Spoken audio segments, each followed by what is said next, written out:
really common way, I think, by which combat or war are used as metaphors or in the context of coping with life's challenges.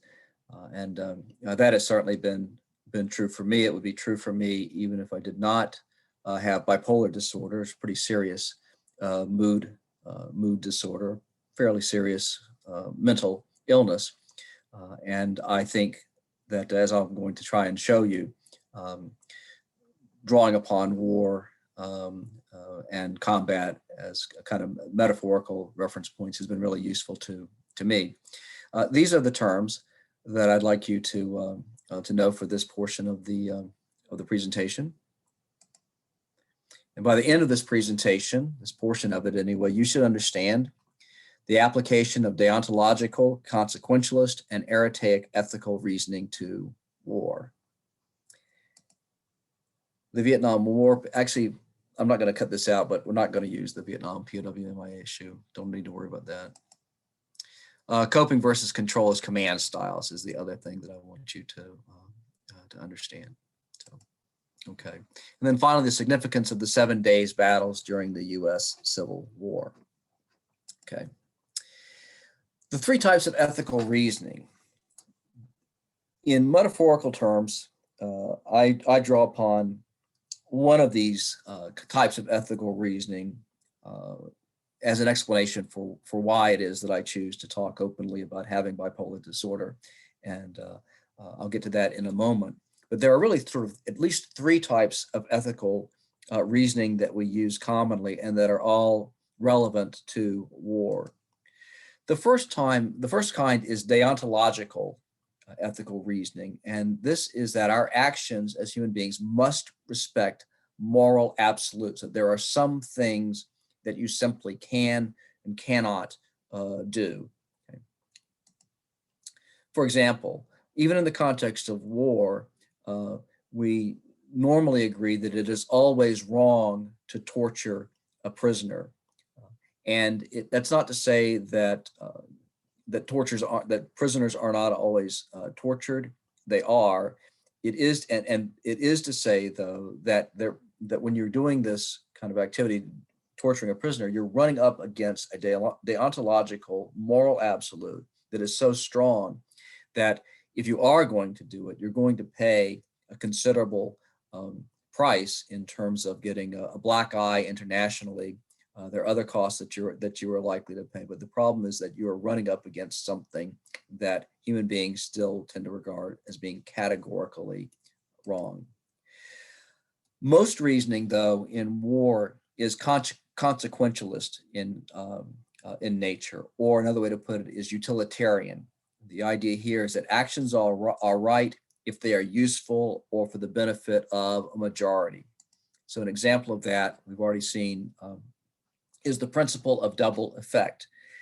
The idea that in war, it is sometimes unavoidable to kill or cause injury to civilians. And so there is a kind of a reasoning that goes into this, the principle of double effect, that says that we don't want to kill civilians. We know that killing civilians is wrong. We also know that it is a military necessity for us to take such and such an objective, to destroy thus and such a target. And so we know that civilian lives are probably going to be lost as a result. We will do our best to minimize those losses, and we're willing to accept costs to ourselves in order to accomplish this. That's the principle of double effect. But ultimately, it is a consequentialist view of version of ethical reasoning. The third kind of ethical reasoning that is relevant here is moral action based upon being true to one's own character. And so it's values based, and it is the basis on which it is the ethical basis from which I choose to talk about having a mental illness openly. I just personally, I would feel cowardly, or I would feel as if I were not being true to myself if I did anything else. If I hid it, I just wouldn't feel right to me.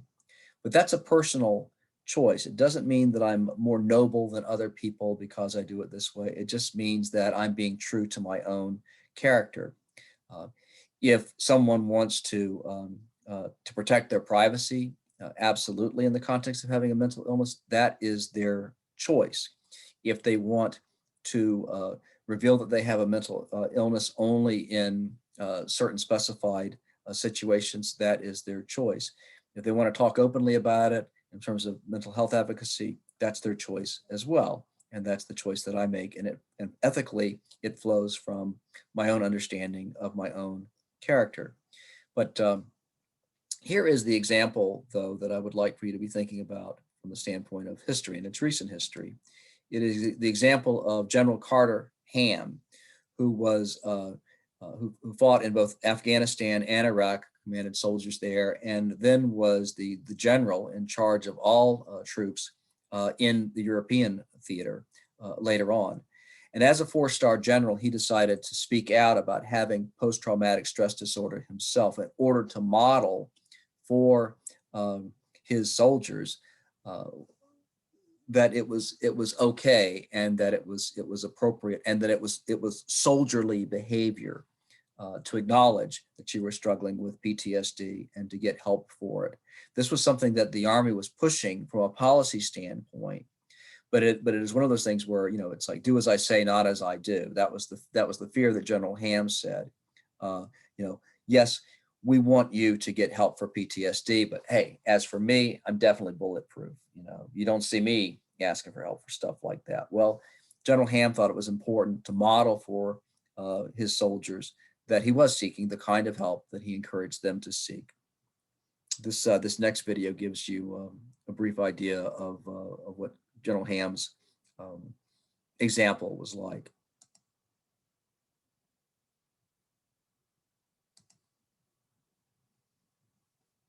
21st of December, 2004, worst day of my life, ever.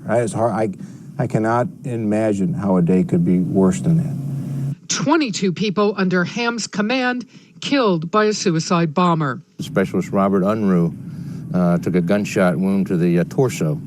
I was involved in medevacing him off the battlefield, and in a short period of time, he died before my eyes. Two generals, Carter Ham and Gary Patton, now taking the extraordinary step of speaking out about their emotional trauma from the Iraq War, hoping it will help other troubled soldiers. Ham says he's learned to cope with the memories of that suicide bomb attack, but it's been a tough road. I was withdrawn. I wanted to still be there. I felt like that what I was doing was not important because I had soldiers who were killed. It's not a matter of letting go. I don't want to let go. For Patton, a brigade commander, the loss of 69 of his men over a year-long tour of duty still wakes him up at night, believing he is again under attack. Of course, there's no IEDs or rockets going off in my bedroom, but the brain has a funny way of remembering those things. And not only recreating the exact sound, but also the smell of the battlefield and the metallic taste you get in your mouth. They both sought counseling, knowing the stigma many attach to mental health problems. Patton says learning to talk about the war helped him cope with depression, anger, and grief. Frankly, I think I'm a better general because I got some help. But the pain may never go away. At the end of it all, that there were, soldiers and civilians were killed, and that's my responsibility. Barbara Starr, CNN, The Pentagon. When you lose. Okay. This next part is personal to me. This is sort of where I begin to tell my own story a little bit. You're looking, of course, at Riverside Methodist Hospital. That's right close to the campus. Most of you have probably seen it. This is where my family went when we got sick. This is where my father went when he had his two heart attacks, one at age 40, another at age 42. This is where my mother went a number of times when she had breast cancer, and also a number of times when she was hospitalized for manic episodes or clinical depression. She had bipolar disorder the same way that I do. Unfortunately, she had it at a time when the illness was less well understood than it is today, and medications were primitive when they were available at all. I finally saw the inside of Riverside Methodist Hospital in the sense of being a patient in 1977, actually, when I was hospitalized after my suicide attempt. But what I'm thinking about now is when I was hospitalized here in September 1986 with a manic episode. I was diagnosed with having a manic episode. That is how I came to be diagnosed as having bipolar disorder. So it was when I was 26 years old. And there is a kind of a truism that if you're crazy, you don't know that you're crazy. Well, that's not necessarily the case. Here I was, I found myself in a room very much like this one. And my my brain was just crackling. It was just going all the time. I had racing thoughts and flight of ideas, and when I talked there was pressured speech, and I was just having all kinds of ideas at mile a minute. And I could definitely tell that I could not trust my judgment. At the same time, though, here were nurses coming at me with medications, and I had no idea who the doctor was that was prescribing them. There were some other mistakes that they made that I don't have time to go into, but they were clearly mistakes. And looking back, yeah, they were absolutely mistakes. I was correct to realize that I couldn't necessarily trust the nurses either. So I couldn't trust myself. I couldn't trust others. I was in a no-win situation. No-win situation. I've been in a no-win situation before. When was it? And to think in these kind of situations, it's like trying to read a newspaper in a hurricane. Maybe you can do it, but it's extremely different. But finally, out of this wondering, what is, where have I been in a no-win situation before? I realized what it was. Phase 1 of basic combat training in the Army. And what I want to show you now is a video. It is about eight minutes in length, and I want you to look at it with 3 purposes in mind. The first is to see how I drew upon the metaphor of the indoctrination phase of basic combat training in my own personal situation. But I also want you to look at the way in which the Army sees the indoctrination phase itself as a way of yanking new recruits out of their lives as civilians and into their new lives as soldiers. When I went through basic combat training, there was still something called the shark attack. We didn't know it. We didn't know about it. We didn't know it was called a shark attack. We didn't know it was coming. We had no idea. But the drill sergeants called it the shark attack. It was used for many, many years in the Army. You'll see what it's like, and that in effect embedded in that is a conceptual metaphor of what military life is going to be like. Then the shark attack as a method of training has recently been abandoned, and it's been replaced by something new called the first 100 yards. And that involves it has a different conceptual metaphor embedded in it. So when you watch the video, that's what I want you to think in terms of. My own personal situation, how I drew upon the metaphor really of the shark attack. The shark attack itself is a training tool, and then the first 100 yards.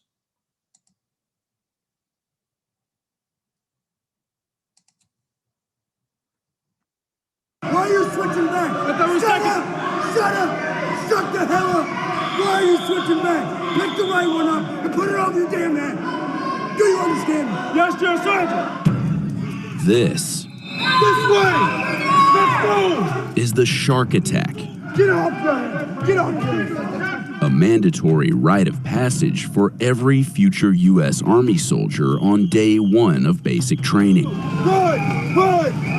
Hurry up! Hurry! At least it used to be. You're a tough guy! Don't move! Do something! That's what I thought! In September, the Army announced that the shark attack will no longer take place.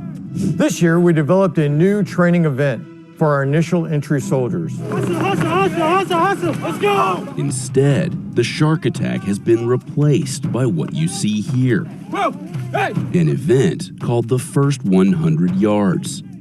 I think there was a time and a place for the Shark Attack. We already know it's a cultural thing, but I think we can make this better. Right there! Right there! Look at that right there! Business Insider recorded this footage of a shark attack inside Fort Benning in February, showing future soldiers beginning their training in the armor school. You know, we're breaking a lot of habits from the civilian world, and nothing better than a little shock to the system to let us start our training. You decided to join the Army and you can't pick that back up. With the Army's announced change, this may be some of the last footage of a shark attack to ever be recorded. Why can't you follow simple instructions? And according to the Army, when this footage was recorded in February, the plan to transition away from the shark attack was already in motion. Somebody stand to the wall. Let's go. Get your feet moving. Fortenberry said he began to reevaluate the shark attack at the request of his superior officer. He said, Rob, what do you think about the Shark Attack? And I'm like, sir, I've struggled with that thing my whole career because it doesn't speak to an all-volunteer force. Shut the hell up. Shut your mouth. Shut your mouth. You know, loyalty, duty, honor, selfless service. And the Shark Attack was completely counterintuitive to that. You were told to pick up the left flag. Why do you hate the right flag? So, how did this become a regular part of Army training? In the early 60s, we were not a volunteer Army, we were a draft Army. So you had people that had no desire to ever be a part of the service that were drafted into the military to serve in Vietnam. There was dominance that needed to be established early on to really kind of weed out the less than desirables, or quite honestly, those that might turn against the drill sergeants as they were going through training.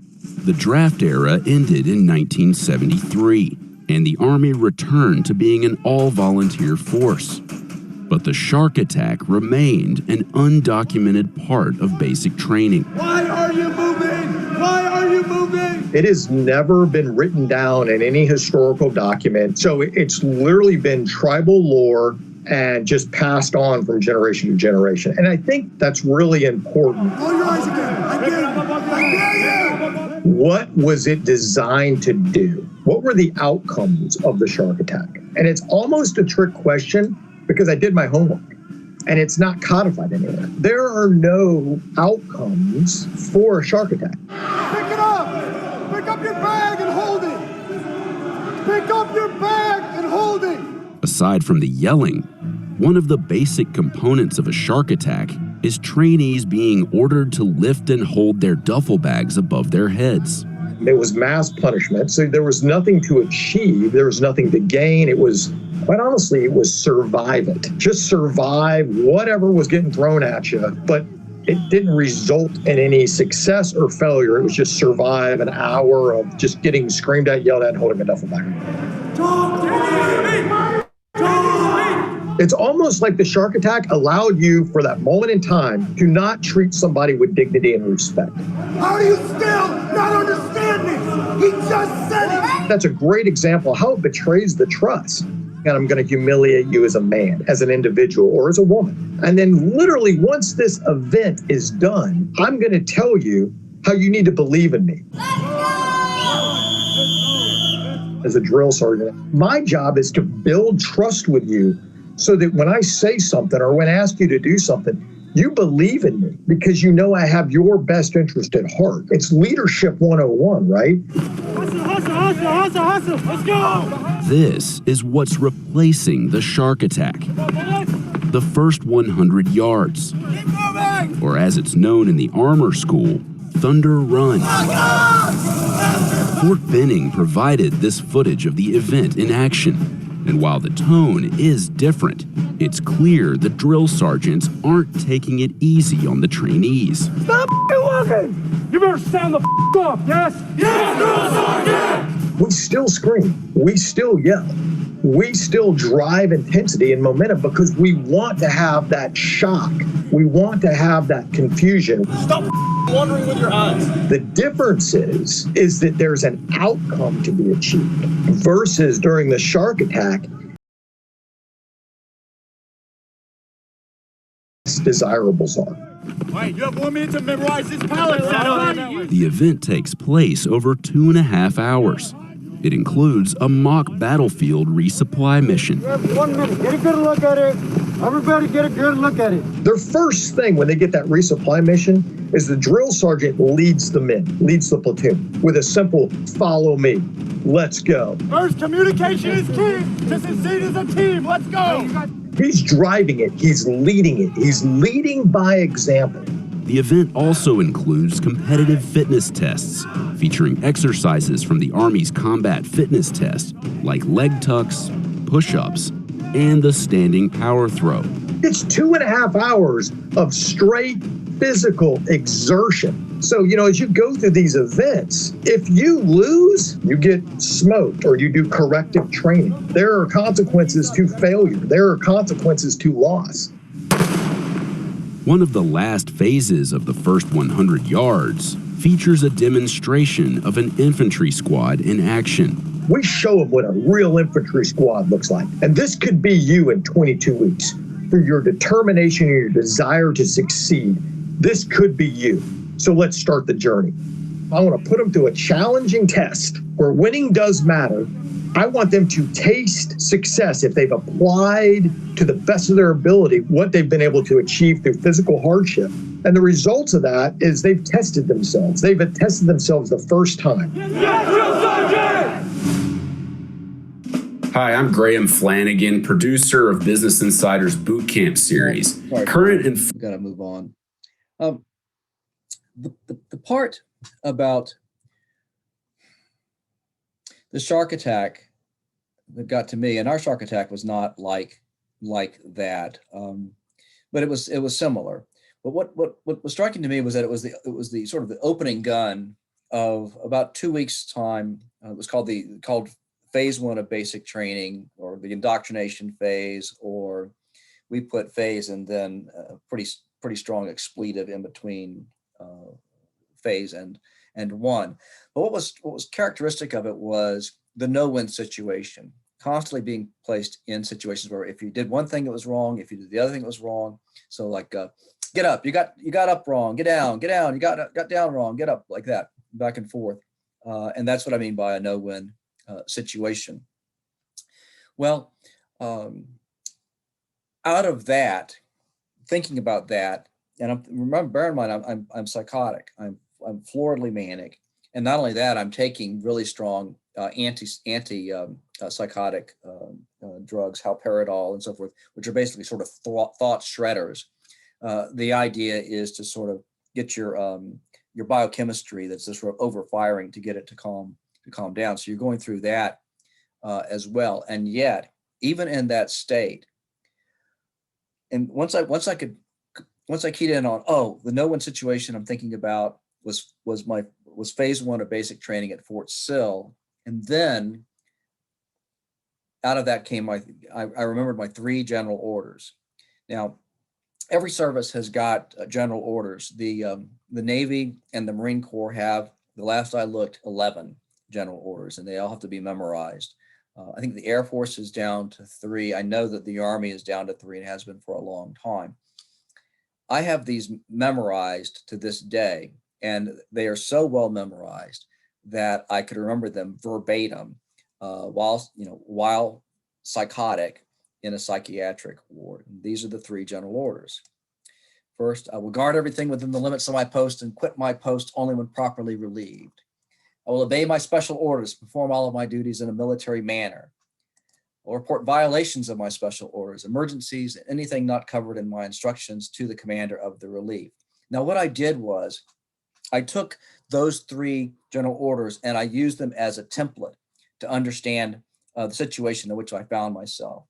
And so I will guard everything within the limits of my post and quit my post only when properly relieved. To me, that meant that I would stay in my room and would leave it only when I was told to do so. And in terms of I will obey my special orders and perform all of my duties in a military manner, I interpreted that to basically mean to keep my room as straight as possible. So I kept my bed made at all times.